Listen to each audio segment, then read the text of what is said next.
Hello. We have with us today Telanda Sidari. She is a franchise consultant from Columbus, Ohio, and she's going to share her thoughts on what makes her successful as a consultant. So, welcome. Hi, thank you. Thank you for having me. So, yeah, that's my first question. What makes you successful as a franchise consultant? That was the easiest question of the ones that I was given, because for me, because I've been in the client's shoes. I went through this process 12 some years ago during another financial hit in 2009. So I've lived through the process. I've lived through the questions, going through the same structure and processes and procedures to understand, the mindset of the client, to understand the perspective and the nervousness and the excitement and wanting to learn it all and who you can ask. And then the confusion on a lot of the information from the FDD to what does all this mean, and then the fear. So sort of the whole gamut of emotions that goes through the client's mind. So you have a lot of empathy for Yes. where they are. Yes. Okay. So what advice do you have for people who want to become franchise owners? What's the first piece of advice? The first piece of advice is, I had about 3 that I wanted to say on this one. I think if I had to filter it down here, the main piece of advice I'd really ask them is, why do you want the business? Is this something that you're doing because the neighbor did it, a friend did it? Is this something that you're wanting to do because you're just not liking your job right now? Or is this truly something that you're looking at, as an investment, as something that is going to be more long-term for you, that you understand what your skill sets are, and something that you're really looking at as there'll be some involvement for you? Okay. Any other advice that you provide for initially? I talk to them about understanding what you're comfortable investing.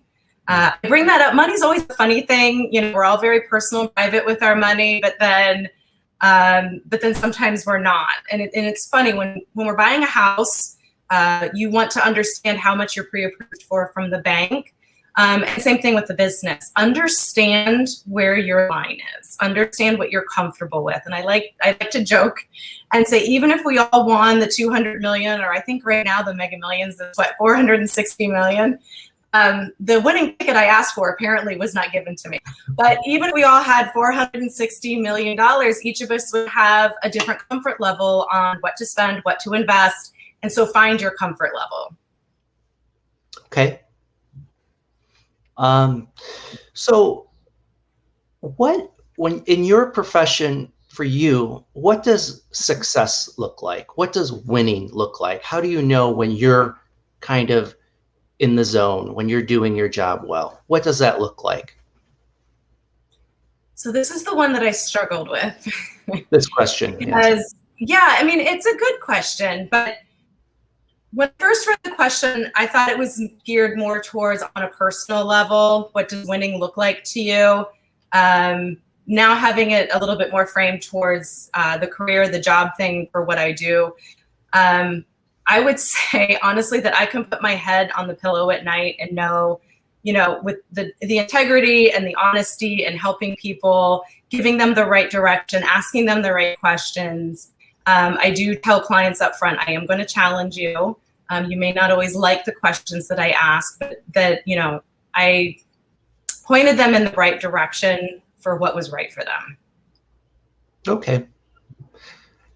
And then on the other side, what advice do you have for franchisors who want to grant or who want to award more franchisees? They're looking for more franchisees. What advice do you have generally? For them and working with us in awarding, or for them looking? Yeah, okay. If a franchisee or a franchisor were to come to you looking to increase the amount of franchises they awarded, what are some of the things that they need to be aware of from the franchisees point of view? What do they need to offer?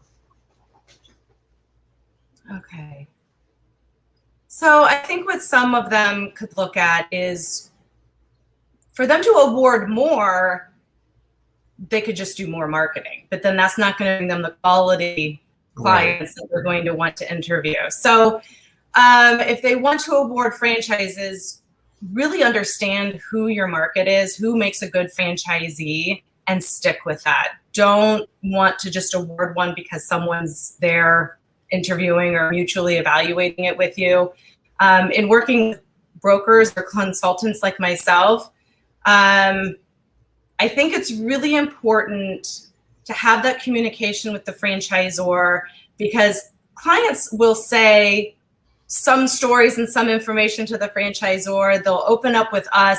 So filling in those gaps and understanding where some of those mixed messages or different messages are coming from the client, as they may be telling me something they're not telling the franchisor, that might help them understand the client a little bit better. So sort of that, what are the two stories we're getting from the client, so that we understand where the missing pieces are coming in, and then make the full story from our experiences with the client.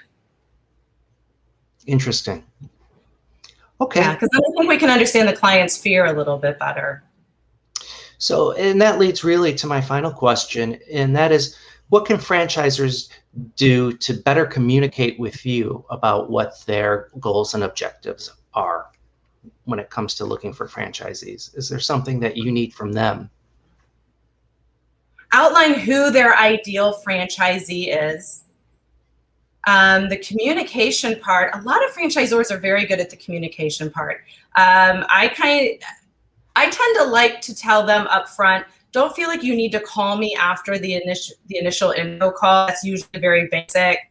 But as things start to get more involved, and if that client is working with them further and further, then we can do more of the frick and frack back and forth. But generally in the beginning, it's just, an email overview. Because their time is valuable, my time is valuable in understanding that not every detail has to be expressed at the beginning.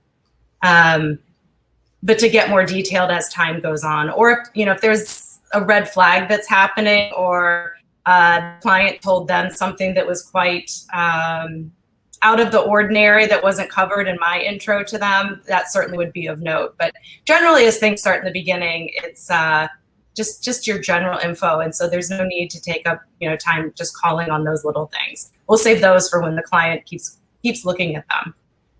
Okay. Well, thank you so much, Telanda. If somebody wanted to get in touch with you, what's the best way to find you? The best way, I have an 800 number. It's 1-800-361-8292. And then the email is telanda@thefranchiseconsultingcompany.com. Okay. Well, thank you so much. This has been very insightful, and we appreciate your time. Thank you. Yes, thank you.